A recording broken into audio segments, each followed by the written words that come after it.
Bem-vindos, amigos e amigas, a mais um programa Direto e Reto. Hoje o tempo urge, a Sapucaí é grande. Meu convidado, eu gosto de fazer uma apresentação inicial, mas é muita história, história boa. E a única palavra para esse resumo é poder. Mas eu chamo a atenção de vocês, não é o poder pelo poder, é o poder de servir. Eu recebo com muita alegria. Eu vou já ser entrão, meu amigo aí que está a entrada, Vanderlei Macris. Seja muito bem-vindo, deputado Vanderlei Macris. Muito obrigado, viu, Felipe? É uma alegria muito grande poder estar aqui no seu programa. Eu já tinha, com certeza, pensado em estar presente, mas a vida é tão agitada, minha vida toda em São Paulo, Brasília, Americana, região. Hoje eu atuo em mais de 150 municípios no estado, portanto... É uma dificuldade grande, a agenda da gente é uma correria, não tem sábado, domingo, feriado, dia, noite e assim vai. Mas é uma alegria poder estar no seu programa Direto e Reto e com certeza vamos conversar, bater um papo sobre as questões aí da cidade, da região, do país. Do país, né? Viagem ao túnel do tempo também, a gente vai e volta, Vanderlei. Há quem diga que não se deve perguntar para um político, e você não é apenas um político, vou lá para o tempo de novo, advogado, nós vamos viajar no tempo. Mas há quem diga que para um político não deve se perguntar exclusivamente o que ele fará, mas sim o que ele fez. Amigos internautas e minhas amigas internautas, eu posso afirmar que o meu caríssimo amigo, ele fez, faz e pela Shape fará muito por Americana e por esse país. Vamos falar de coisas recentes, porque o histórico é grande e o tempo é pequenininho. Luta pela desoneração da folha de pagamento. Vanderlei, o que é isso num português bem assim fácil? Vamos dizer o seguinte, nós temos hoje no Brasil um volume de empregos em empresas que têm intensidade de mão de obra. E essas empresas, elas precisam pagar sobre os empregos que têm um valor bastante grande, baseado em cada um dos funcionários, cada um dos empregados que essas grandes empresas têm. Então, o que acontece? Nós temos hoje um grupo de 17 grandes setores da economia brasileira, que são os maiores empregadores do país. Esses 17 setores tiveram até o momento a desoneração da folha de pagamento, ou seja, mantém esses empregos exatamente para garantir que o país continue empregando, não é? Sem uma oneração tão pesada que efetivamente pudesse comprometer a saúde econômica dessas empresas. Então, esse projeto de lei que está vigorando na Câmara Federal, e eu fui presidente da Frente Parlamentar em Defesa do Setor de Máquinas e Equipamentos, que é uma área da economia brasileira altamente empregadora, e que tinha a possibilidade de desonerar a folha de pagamentos, não é, das contribuições previdenciárias, ou seja, passa a ser um percentual sobre o lucro dessas empresas e não sobre a contratação de cada um desses empregados. E essa desoneração está vigindo neste ano, porque foi um ano da pandemia, um ano que o governo precisava dar um certo incentivo para que as empresas pudessem manter os seus empregos. Pois bem, isso está vencendo agora em dezembro deste ano, mês que vem vence. E esse projeto de lei está tramitando na Câmara Federal, desonerando os 17 setores da economia brasileira, para não recomeçar a pagar um imposto das contratações feitas desses operários. Muito bem, o presidente da República acaba de ver que nós estamos bastante avançados na aprovação desse projeto, já está pronto para a pauta ser votada por 5 anos, prorrogação por mais 5 anos da desoneração da folha de pagamentos. O presidente da República, nesta semana, ainda ontem, para ser mais preciso, ele antecipou essa decisão e permitiu a prorrogação por mais 2 anos da desoneração da folha de pagamento desses 17 setores da economia brasileira.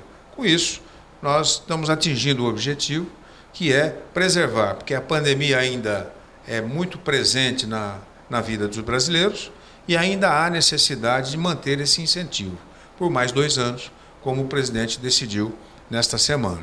Portanto, nós estamos muito felizes porque foi uma luta que eu participei pessoalmente, uma luta que eu participei com esses setores nesse debate importante que nós tivemos da economia brasileira, e esse projeto está hoje pronto para ser votado no plenário. Provavelmente a semana que vem vamos fazer algum tipo de acordo, quem sabe aprovando o projeto com esses 2 anos. Mas a decisão está tomada, o presidente da República acabou de tomar a decisão que vai prorrogar por mais 2 anos. Isso é muito importante para a gente manter os empregos no nosso país, que já é tão escasso. E se isso fosse retirado da economia, isso nós poderíamos ter um processo de desemprego ainda maior do que já temos. No nosso trenzinho, que não é o da alegria, vamos agora para a Americana. Qual o feito mais recente? Está aqui anotado assim, olha, que eu acho sensacional. A Americana terá um centro de tratamento do câncer. Me desenvolve isso, por favor. Isso aí é o seguinte, nós passamos por esses 2 anos de pandemia praticamente, e nós tivemos um processo bastante interessante de afastamento das pessoas que têm diagnóstico de câncer dos seus tratamentos. Esse afastamento do tratamento é uma coisa muito séria. E nós temos hoje, em toda a nossa região, um volume de pessoas que precisam de tratamento muito grande. E esse tratamento de câncer é um tratamento que a Americana não é feito. Ele é feito, às vezes, em Campinas, em Barretos, em São Paulo. E esses pacientes precisam se deslocar até São Paulo, precisam se deslocar até Barretos, precisam ir para Campinas, com algum tipo, muitas vezes, pessoas mais carentes que não têm nem condições de viagem, precisa se socorrer da prefeitura para poder, muitas vezes em grupos, não é, irem até esses locais para fazer o tratamento de câncer. E nós conseguimos, com o governo do estado, que esse centro de oncologia fosse instalado aqui em Americana. Nós anunciamos, tanto eu quanto o prefeito Chico Sardelli, anunciamos a questão de 20 ou 30 dias, esse centro de oncologia. Ele foi anunciado, na verdade, mais precisamente, dia 24 de setembro. E esse centro é para toda a região. Nós vamos ter a região atendendo aqui Americana, Santa Bárbara do Oeste, Nova Odessa, Sumaré, uma parte de Hortolândia. E a prioridade da saúde, que nós acabamos decidindo, envolveu claramente a formatação dessa parceria entre a Prefeitura de Americana com o Governo do Estado. E vamos montar aqui, no prédio do Hospital Municipal, esse centro de oncologia. As pessoas não vão precisar sair mais de Americana. Muitas vezes vai até Barretos, faz lá um tratamento de quimioterapia pesado, difícil, e ainda tem que voltar de viagem. Realmente é um sofrimento para todo paciente que precisa desse tratamento. E nós conseguimos viabilizar aqui na cidade esse centro de oncologia, que está por ser instalado brevemente aqui na cidade, no local que é escolhido pelo prefeito e juntamente comigo, aí no Hospital Municipal. Então, eu acho que é um grande ganho para a cidade, para as pessoas que se utilizam do poder público para esse tratamento de câncer na área de oncologia, fundamental para evitar o sofrimento desses pacientes que precisavam viajar muitas vezes, ida e volta, muito sofrimento para poder fazer o tratamento. A Americana vai contar com esse serviço agora. Ainda na área da saúde, mas agora a saúde animal, eu vejo que você, como deputado, tem vários sensores, né? Então não é saúde exclusivamente humana, animal. Nós temos aqui também, como é que é? Vamos lá, socorrer aqui da minha anotação virtual. Terá a região uma clínica veterinária gratuita. Comente, olha, esse também, Felipe, é uma conquista nova que nós tivemos aqui para a região, para Santa Bárbara do Oeste. Uma conversa com o Rafael Piovesan, que é o prefeito atual de Santa Bárbara do Oeste. Nós fizemos uma parceria entre a prefeitura e o governo do estado. Nós vamos construir lá um local que terá toda a estrutura necessária para o atendimento dos animais que precisam de acolhimento, né? O investimento é de 5 milhões de reais. O Estado está fazendo em Nova Odessa. A contraposição e a parceria com a Prefeitura, que a Prefeitura entrega o local, entrega um terreno, onde o Estado vai construir com esse valor 5 milhões, construindo e equipando um local onde vai estabelecer o atendimento PET. Esse atendimento, Felipe, ele tem atuação principalmente para resolver problemas de castração, de vacinação de animais, voltados para atividades de atendimento clínico, enfim, é toda uma estrutura que a cidade de Santa Bárbara vai, na contrapartida, estabelecendo um local que já existe, já foi feita a perícia pelo Estado, nós vamos agora repassar o recurso e o prefeito vai licitar já, o dinheiro já está disponível para o prefeito licitar essa obra. Então, essa obra chama Meu Pet, é um programa que o Estado tem em várias cidades pelo interior, várias regiões, e nós conseguimos aqui para a região Santa Bárbara do Oeste. A Americana vai poder fazer um convênio com Santa Bárbara do Oeste para atender também os seus animais. Nova Odessa vai poder fazer o convênio, Sumaré faz convênio, enfim, algumas cidades da região vão poder ser atendidas nesse local. Isso é muito importante, porque não tínhamos isso do poder público em toda a nossa região. E deixa eu fazer aqui um adendo, um complemento. Eu falei saúde animal, mas é fundamental também para a saúde humana. Eu lembro vocês, caros internautas e minhas amigas internautas, que as zoonoses, as doenças transmitidas por animais, tem aí a tese do Covid, uma delas, né, transmitida por um animal, é muito importante esse controle. Então também estamos falando de saúde animal e saúde humana, não é? Claro, você vê, nós vamos oferecer para cães e gatos, no caso desse Meu Pet, consultas veterinárias, cirurgias, exames de ultrassom, raio-x, até endoscopia vai ser permitido aí ser feito. Então, você veja, hoje toda a família praticamente tem o seu animal de estimação, né? E as famílias mais carentes, elas têm esses animais, gostam tal qual uma família mais abastada, mas que não tem esse serviço do poder público, né? Então isso vai ser oferecido a partir de agora com essa instalação desse equipamento chamado Meu Pet, que é um programa estadual em parceria com a Prefeitura de Santa Bárbara, atendendo a Americana e toda a região. Agora eu vou pegar o meu trenzinho e vou falar com o filho, e pode me corrigir, porque eu não sei pronunciar direito, da dona Laura Tucmantel. Vai, me corrigir, Vanderlei, como é que eu falo? Antes de eu passar para... Laura Tucmantel, é isso? É mesmo? Acertei? É isso, acertou. Macris. E aí vem o papai, esse é mais fácil, Ivo Macris, mais fácil para eu citar. Quando que esse filho pequenininho, não vou falar a sua idade, senão eu perco o amigo, né? Não, pode falar. Não. Então deixa para depois. Vamos fazer aqui o... ele já entregou. Vamos fazer aqui. Mas, veja só, quando que esse menininho despertou para a política? Foi na universidade. A mamãe ficou arrepiada. Falou, ficou. Olha, eu comecei minha vida pública, quer dizer, preocupado assim em defender interesses, né? Na escola, aqui no Kennedy. Eu estudei no Instituto Kennedy, quando ainda era aqui na frente do jardim do parque.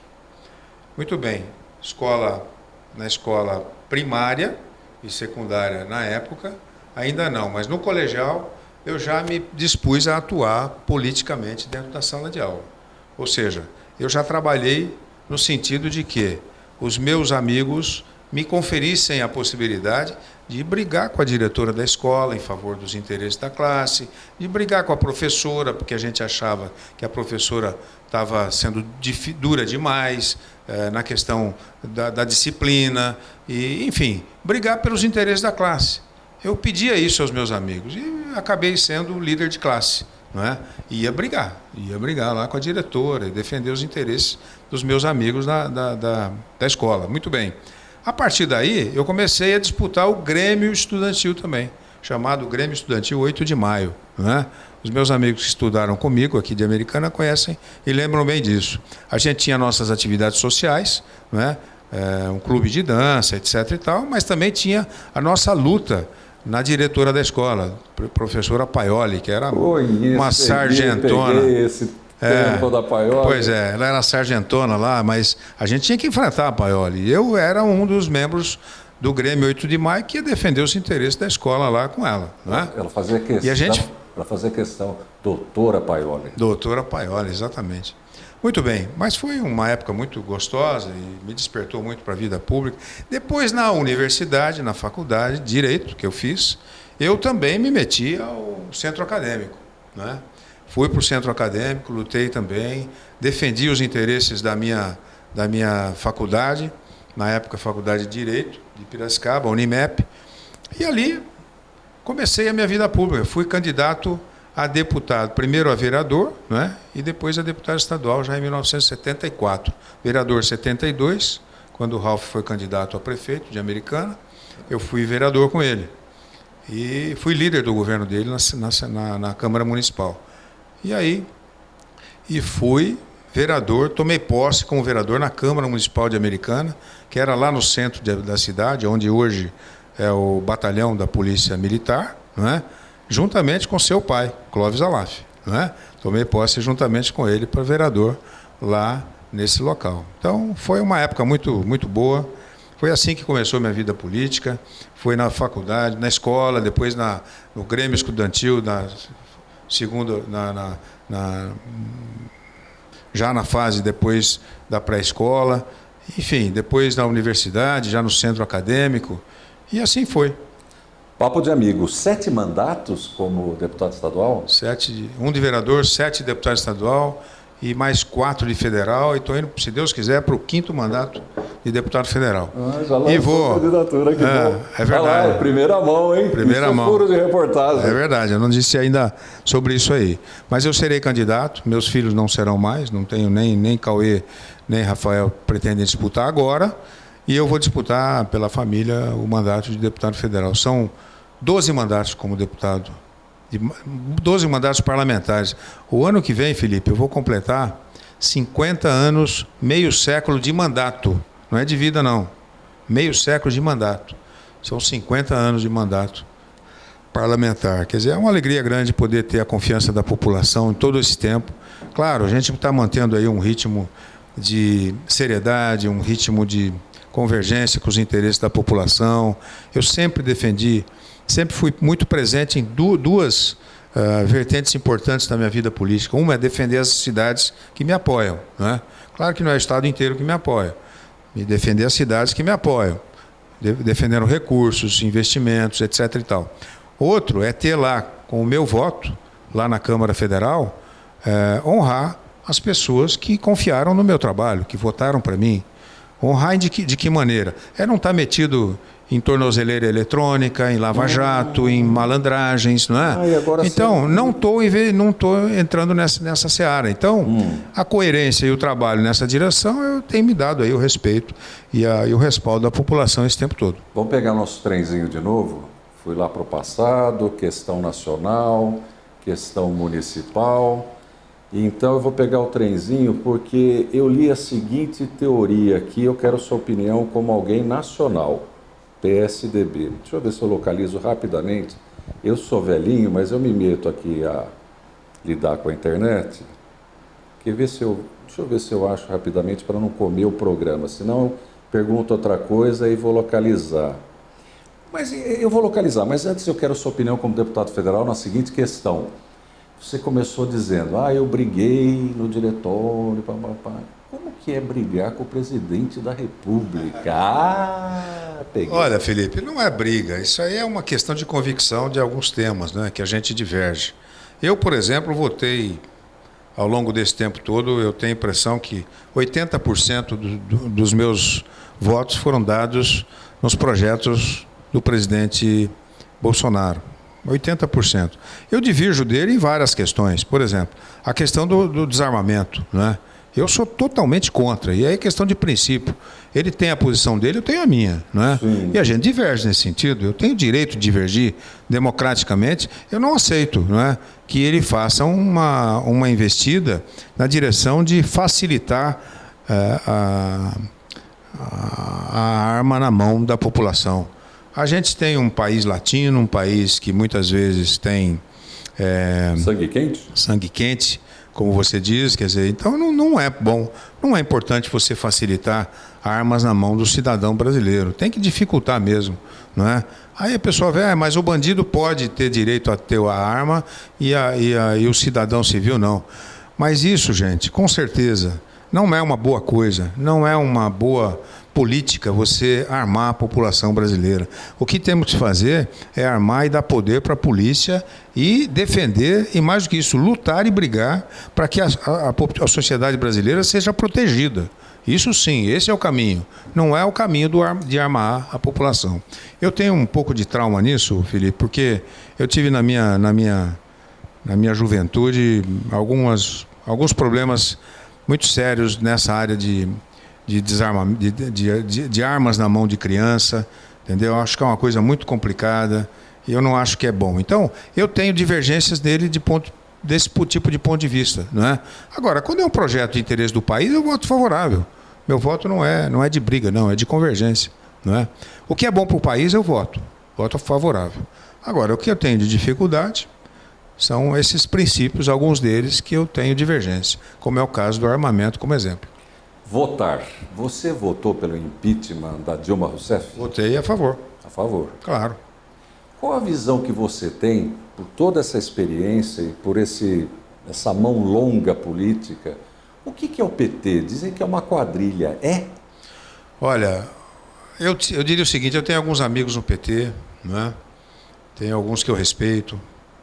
Por exemplo, eu tive aqui um amigo chamado Antônio Mentor, que é amigo meu até hoje, quer dizer, tenho com ele uma relação muito boa de amigo, apesar que há algum tempo já ele não se elegeu mais, não tenho mais relações com ele, mas sempre foi. Ele foi deputado estadual comigo aqui em São Paulo, não é? Nós éramos da mesma cidade. Nós comíamos o mesmo pastel do Chico lá no Mercadão Municipal. Famoso. E ali a gente convivia, não é? E a gente sempre conviveu de maneira, como é que eu digo assim, maneira bastante amistosa. Mas na hora do debate e das opiniões eram totalmente diferentes, né? Ele defendia uma tese, eu defendia outra. Mas são pessoas que eu tive uma boa relação. Agora, o PT no governo deu uma demonstração clara de incompetência na gestão, principalmente na questão da responsabilidade. E mais do que isso, da facilitação da corrupção. Isso eu provei e comprovei. Para mim mesmo. Fato, então. É fato. Eu fui presidente da CPI do BNDES, lá na Câmara Federal. E foi recente até o resultado que nós tivemos. Um resultado fantástico. Foram mais de 50 pessoas que foram indiciadas pelo relatório que foi apresentado. Nós conseguimos provar e comprovar, não é, o desmando que foi feito com dinheiro público do nosso país, não é? Dados para Cuba, para Venezuela, para Angola e tantos países, recursos do BNDES e tanto que nós precisávamos internamente aqui no Brasil foram doados. E muitos deles dando um calote no Brasil, não pagaram mais o débito com o BNDES. E fora as propinas que foram descobertas e toda a corrupção que foi descoberta nesses grandes contratos que foram feitos com o Odebrecht e tantas outras empresas brasileiras na construção dessas grandes obras fora do país, financiados com dinheiro público, financiados com dinheiro brasileiro. Mas e depois já era financiamento e os países iam pagar. Dois deles, Cuba e Venezuela, não estão pagando. São mais de 3 bilhões de reais de prejuízo que nós estamos tendo, não é? E dinheiro não só dessa maneira. A Lava Jato, por mais que a gente possa considerar o juiz Sérgio Moro uma pessoa Vou te interromper para complicada. Entrevistado bom é isso, ele já antecipa a pergunta. Eu ia perguntar justamente do Moro, candidato, como é que Tudo eles bem. falam? Veja. Não é candidato, se dispôs para o partido. A colocar o seu nome como partido.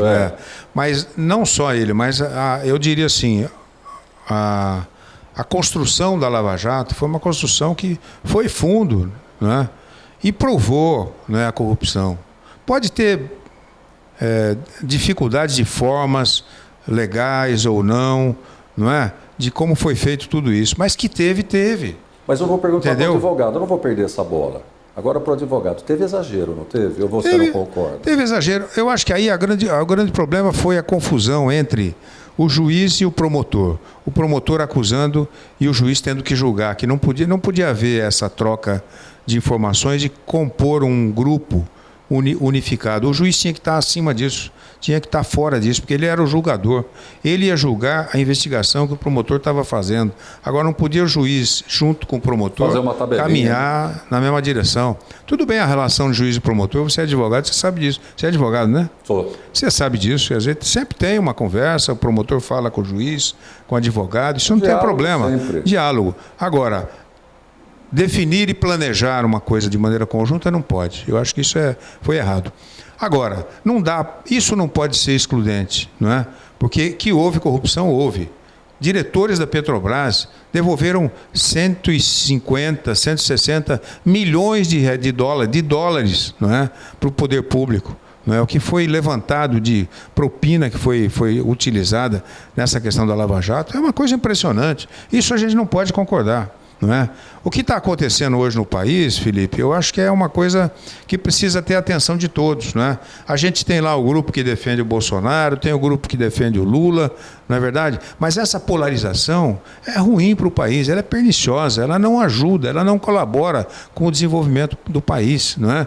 Nós precisamos achar agora, e o ano que vem vai ser o momento, de a gente buscar o equilíbrio, de a gente buscar alguém que possa ter responsabilidade, sair dessa polarização nefasta, dessa polarização política que não interessa ao Brasil. Mas está aí, né? Não interessa ao Brasil. Ela existe aí. É por isso que nós vamos ter oportunidade, com vários candidatos, de buscar uma alternativa que não seja nem de um lado da extrema-direita e nem da extrema-esquerda.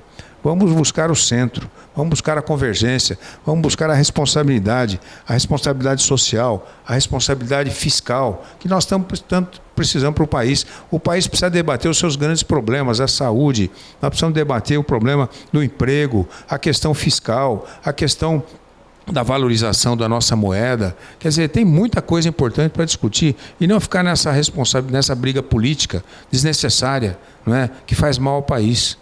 Então é esse o caminho que eu acho que nós devemos ter. Mas, Vanderlei, eu disse há pouco que você tem vários sensores, né? Vai do cenário nacional, vem para a Americana, vai para a região. Você esteve com o prefeito Chico Sardelli e nós falamos de diálogo. Como é que é diálogo hoje com o prefeito que está sendo atacado? Porque sobra, se é que a expressão essa é feliz, sobra para o prefeito a responsabilização teórica do que está acontecendo no hospital municipal. Tem um vereador nosso, que eu não vou citar por respeito, ele ainda ontem veio e disse assim, não, porque a ala nova, parede já não tem que construir prédio de novo, equipamento sucateado, prefeito demitiu enfermeira a rodo, estão deitando e rolando no hospital municipal. Eu pergunto, porque eu sei que você contribuiu positivamente com dinheiro, evidentemente público, né, para a melhora do hospital. E como é que você dialoga, como é que você surfa, como é que você volta para a Americana e trata desse assunto, que hoje aqui está um negócio assim igual dente cariado, está doendo. Olha, eu não me envolvo com as questões municipais, eu acho que isso é um problema que o prefeito e o vereador têm que resolver, não é? A Câmara e o prefeito têm lá seus problemas, precisam resolver. Não é uma coisa da minha seara, não é? Eu sou deputado federal, tenho um mandato e tenho responsabilidade com a cidade. Aí sim. Com a cidade. Aí é com a cidade, aí é um problema meu. Com a cidade. Com a cidade. E com a região e com os não é com cidades. A pessoa do governo local. Agora, tudo que eu tiver que fazer, por exemplo, nós disputamos a prefeitura de Americana, meu filho foi candidato, o Rafael Macris, não é? Teve um bom desempenho, não foi eleito, mas ainda é jovem, tem aí 28 anos, tem pela frente um grande... Plantou uma semente, eu digo a ele, vai cuidar um pouco da sua vida agora e você plantou uma boa semente, que eu acho que ele é muito carismático, as pessoas, apesar de não ter votado nele, gostam dele, ele é uma pessoa muito querida, não é? Porque é uma pessoa que tem espírito público, quer contribuir, mas ainda era novo e tal, a população optou por alguém mais experiente, como é o caso do Chico Sardelli, ganhou. Eleito o Chico Sardelli, né, contra o interesse que eu tinha de eleger uma outra pessoa, eu apoiei meu filho para prefeito, acabou a eleição, que manda é o interesse da cidade, acabou. Ele está legitimamente eleito. O Chico hoje é o prefeito da cidade, eu respeito isso. Ponto democraticamente, ponto pacífico. Muito bem, eu sou deputado federal. A cidade tem algumas necessidades, como a área da saúde, educação, tanto que nós estamos trabalhando junto em várias áreas. Muito bem, tem necessidades e eu posso ajudar? Vou ajudar. Tem que ser através da prefeitura? Prefeito, acabou a eleição, agora vamos pensar na cidade. Você é o prefeito, eu tenho interesse em fazer essa ponte com o Estado para resolver um problema da prefeitura na área da saúde. Por exemplo, hoje nós anunciamos lá mais R$ 1 milhão e 700 mil reais que eu consegui, incluindo no governo do Estado, num programa do governo do Estado, dois postos de saúde na cidade. Não é? Lá no Zanaga e também no Parque da Liberdade. 2 postos de saúde novinhos. Vão ser construídos com recursos que a gente intermediou no governo do Estado. Tem que ser através da prefeitura, então o diálogo tem que ser com ele. Então eu respeito o prefeito, foi eleito, está legitimado no cargo, vamos tratar juntos no interesse da cidade, acabou a eleição, eu sempre fiz isso a minha vida inteira. Eu tenho 12 mandatos parlamentares, nos 12, olha, passaram aí mais de 7 ou 8 prefeitos, não é? O Carrol, o Ralph Biasi, o Frederico Miller, o Eric Etzel, o Marnajar, enfim, todos eles que passaram, a maioria não eram do meu partido e eu sempre ajudei a cidade. Sempre tive contato, porque eu tenho essa filosofia. Eleito o prefeito, está legitimado, é através dele que tem que fazer o nosso trabalho. E quantos presidentes da República? Não, essa tem que contar. Vamos lá, vamos enumerar. Sei lá, vamos começar. Na ditadura foi Médici e Geisel. 2. E Figueiredo. 3. 3 presidentes. Violentos. Depois veio Sarney. 4. Que ele tomou posse no lugar do Tancredo Neves. Depois do Sarney veio Collor. Depois Lula. 6. Depois Dilma. 7. E antes Fernando Henrique. 9. Agora eu digo para vocês, em um programa de 30 minutos, dá para entrevistar esse homem? Não dá, é covardia comigo, mas vamos lá. Tem muita coisa ainda para falar. Mas vai voltar, hein? Nem que eu te cate a laço. Com certeza. Segurança, a gente derruba tudo, está sendo muito bom. Deixa eu te falar outra coisa, aliás, mais um monte de coisa. Eu falei homem de poder, mas olha, atenção, não é poder social. Com a sua experiência, me analisa esse paradoxo. Liberdade, governo, aliás, é uma tríade, governo e justiça social. Você como homem público e advogado, como é que lida com esse malabares todo? Eu vou garantir a liberdade, eu tenho aqui um governo e eu tenho também aqui justiça social. Eu acho que liberdade não é saindo fazendo o que quer, mas não importa o que eu acho, quero saber o que você acha. Como é que você lida com esse malabares? Olha, primeiro ponto de convicção que eu tenho, que é a questão da liberdade, não é? Eu fui forjado na luta contra a ditadura. Minha vida política começou lá atrás, na época de Médici, presidente.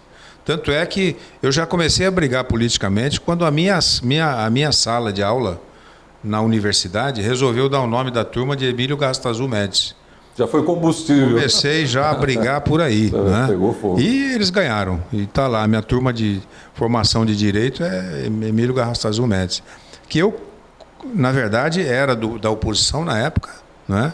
Eu já trabalhava com a hipótese de ser candidato a deputado dentro da universidade, já brigava na oposição. E eu era afiliado ao MDB, que era o partido de oposição na época da ditadura, que era a Arena, não é? Muito bem. Essa briga política já me mostrava que a luta pela liberdade é uma coisa muito importante. Eu fui forjado na luta contra a ditadura, não quero mais para o meu país isso, para a sociedade. Acho que é uma coisa atrasada, que não merece sequer um debate sobre isso. Eu acho que a ditadura cerceia o direito da pessoa se manifestar. O nosso presidente é uma sombra para a democracia? Olha, faz sombra? Precisa tomar cuidado. Eu acho que democracia tem que ser vigilante. Você tem que ser vigilante, tem que estar presente na luta contra a ditadura e garantir. A democracia é uma eterna vigilância, não é?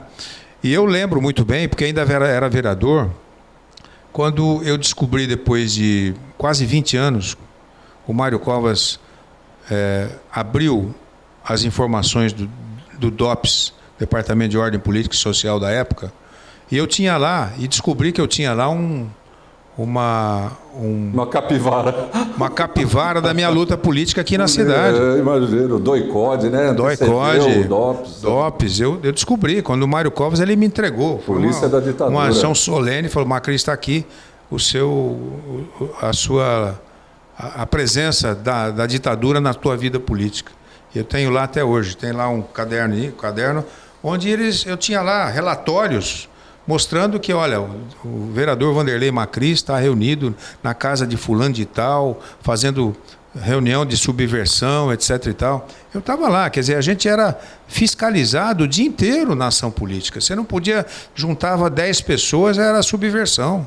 Não podia fazer isso. Você não tinha direito a manifestar. Você falar a palavra regime na época era ofensa ao poder ditatorial dos militares. Então, foi nessa luta que eu me elegi deputado nessa luta. Não é?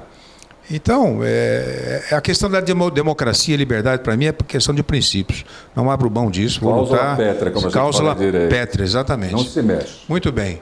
A parte governo.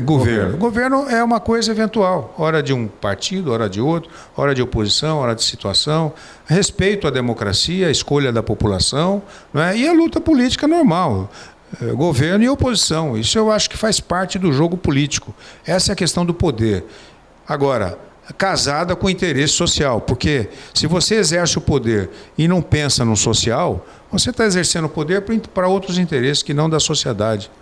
Então você tem que casar isso. Se não tiver, se a atuação do poder central não tiver de acordo com os interesses da sociedade, eu acho que aí está no caminho errado e tem que combater isso. Viajando no tempo, e a brincadeira é minha e de outros tantos. E o picolé de chuchu, por onde anda, hein? Ele é candidato a governador, pelo menos até onde declarou.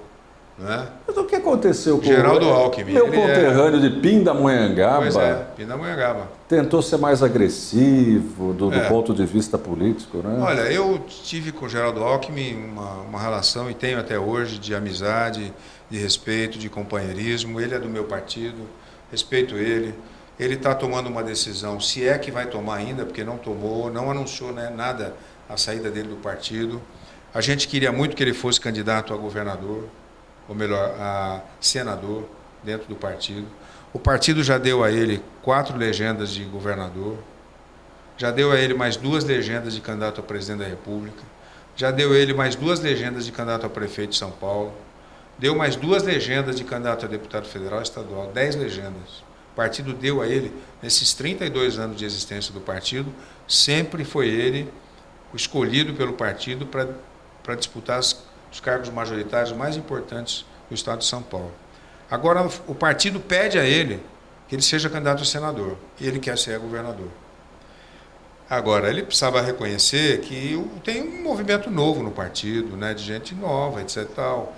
Então, pensar nessa questão de maneira muito pessoal não é bom para o partido. Do ponto de vista partidário, ele precisava colaborar, e agora está na hora de ele ajudar o partido, ou seja, ser candidato ao Senado. Eu acho que ele se elege tranquilamente a senador, não é? Vai ser senador por 8 anos.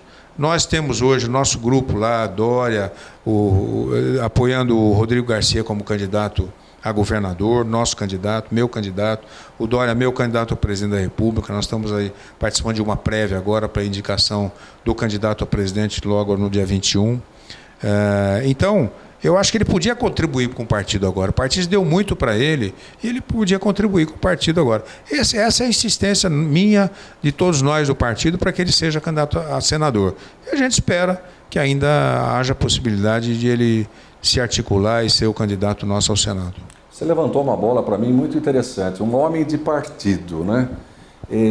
Quanto tempo de vida pública e de partido, consequentemente? Fidelidade 50 anos. 50 anos. Me conta, como é que consegue ser fiel a parte de alguma coisa? Porque eu vou chamar você também de enxadrista. Advogado, político, enxadrista. Por quê? Porque no xadrez político você está ali atrás, montando partido, colaborando, PSDB, por isso que eu também falei do governador Picolé de Chuchu. Aham. Como que é ser esse enxadrista? Porque você está à frente e no bastidor. O que é mais emocionante? Tudo é emocionante na política. Olha, eu dediquei minha vida inteira, Felipe, à vida pública. São 50 anos, não é de vida, não, é de mandato.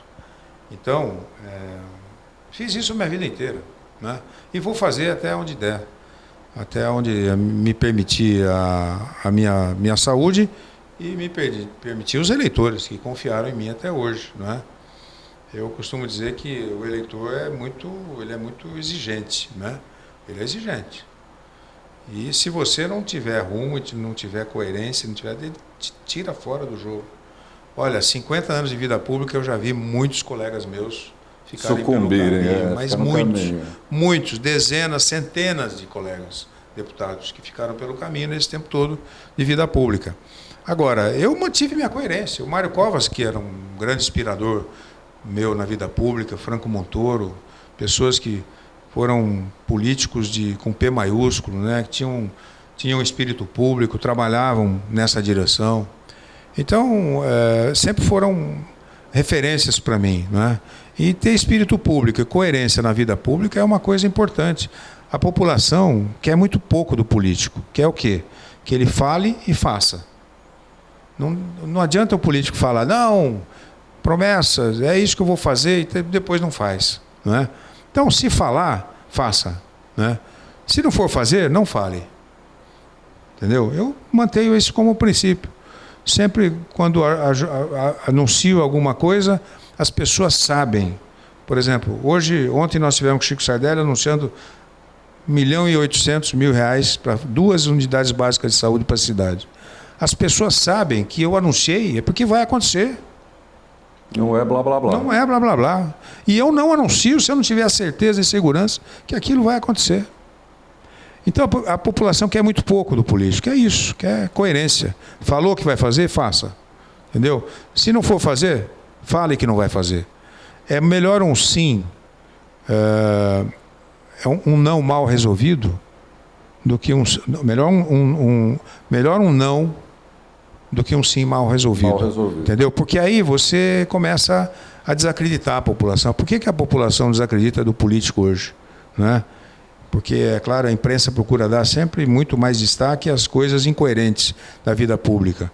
Quem é coerente não é notícia. Para quê? Ele está lá, ele sabe o que ele vai fazer, sabe o que ele vai fazer. Ele falou hoje, eu postei uma coisa de luz legal aqui, não dá like. Você posta uma desgraça, dá like. O bom político passa desapercebido do ponto de escândalo, né? Escândalo. Por exemplo, você veja. Reeleito há 50 anos. Eu tenho 50 anos de vida pública, 12 mandatos, não tenho um processo, Felipe. Não tenho um processo. É milagre. Não é milagre, é coerência.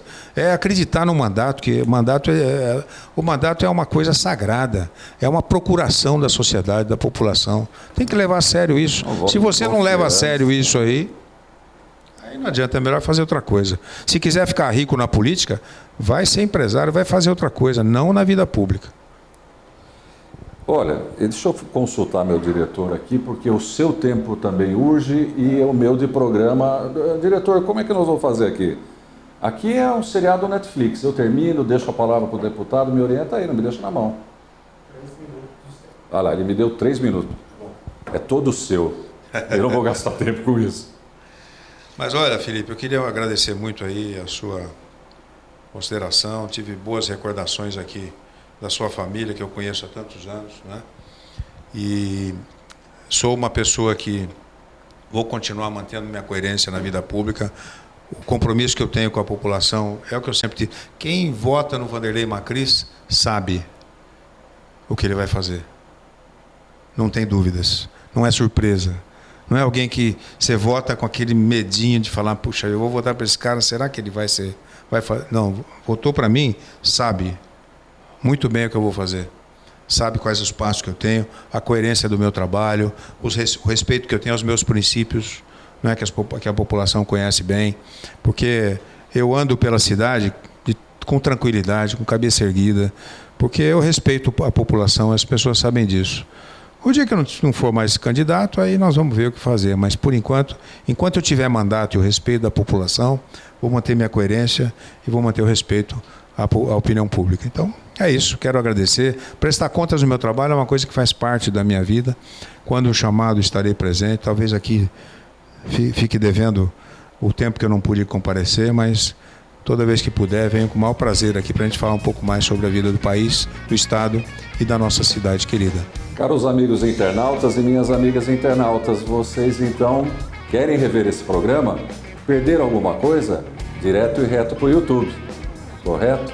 E se você quer entrar para o PSDB, vai aí uma dica minha. Além de enxadrista, advogado e político competente, toma a benção do bispo aqui.